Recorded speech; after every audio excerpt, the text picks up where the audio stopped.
এদিকে ডিজেল সংকটে প্রান্তিক চাষিদের কপালে চিন্তার ভাঁজ। তারা বলছেন এখন লম্বা লাইনে দাঁড়িয়ে তেল সংগ্রহ করতে হচ্ছে, আবার মিলছে না চাহিদা মতো। এতে উৎপাদন লক্ষ্যমাত্রা অর্জন নিয়ে শঙ্কা বাড়ছে। সেই সঙ্গে আছে বাড়তি খরচের দুশ্চিন্তা। কৃষি বিভাগ বলছে বিষয়টি মন্ত্রণালয়ে জানানো হয়েছে। মেহেরপুর ময়ামারি গ্রামের কৃষক সুমন হোসেন স্যালো ইঞ্জিন চালিত মেশিন দিয়ে সেচ দেন জমিতে। এজন্য প্রতিদিন 15 থেকে 20 লিটার ডিজেল দরকার হয় তার, অথচ এখন মিলছে 4 থেকে 5 লিটার। চাহিদা মতো ডিজেল না পাওয়ায় জমিতে সেচ দেয়া নিয়ে দুশ্চিন্তায় এই কৃষক। বলছেন ফসল উৎপাদনে বড় ধরনের ঝুঁকিতে পড়েছেন তিনি। এই যে যুদ্ধ শুরু হয়েছে, এর জন্য যে পাম্পে যাচ্ছি আমরা, আমাদের তেল দিচ্ছে না, দিলেও কম দিচ্ছে, তেলের দাম বাড়িয়ে দিচ্ছে। এগুলো তো পানি দেওয়া তো খুব কঠিন হয়ে যাবে। শুধু মেহেরপুরের সুমন নয়, মধ্যপ্রাচ্যের সংঘাতে জ্বালানি সংকটের শঙ্কায় বিভিন্ন জেলার কৃষক।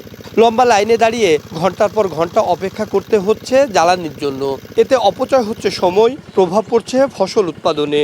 পাম্পে যাচ্ছি, গিয়ে তেল পাচ্ছি আমি 2 লিটার, আমার চাহিদা হচ্ছে 10 লিটার। পেঁয়াজ হবে, রসুন হবে, এইসব বনে যেতে আবার তেলের সংকট দেখা যায়, তাহলে তো আমাদের আবাদ হবে না। তেল পাসিনি, আবার দাম বাড়বি, তাহলে আমরা কি করে চলবো? এই অবস্থা দীর্ঘদিন চললে উৎপাদন লক্ষ্যমাত্রা অর্জন নিয়ে শঙ্কায় চাষিরা।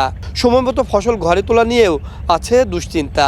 শেষ আমরা বদ্ধ করে রাখছি, ডিজেল পাই না পাম্পে গেলে। সংকটের মধ্যে আমরা জীবনযাপন করতেছি। তেলের অভাবে আমরা কাঙ্ক্ষিত ফলন আশা করতে পারতেছি না। আমাদের অনেক ক্ষতি দেখা গেছে যে এখন পানির অভাবে ক্ষেত মারা যাইতেছে। কৃষি বিভাগ বলছে তেল সংকটের বিষয়টি এরই মধ্যে মন্ত্রণালয়কে জানানো হয়েছে।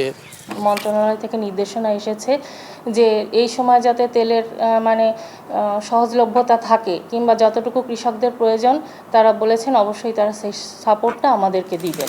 পানির অপচয় রোধে কৃষকদের প্রশিক্ষণ দেওয়া হচ্ছে বলেও জানিয়েছে কৃষি বিভাগ। Rasheduzzaman, star news, Meherpur.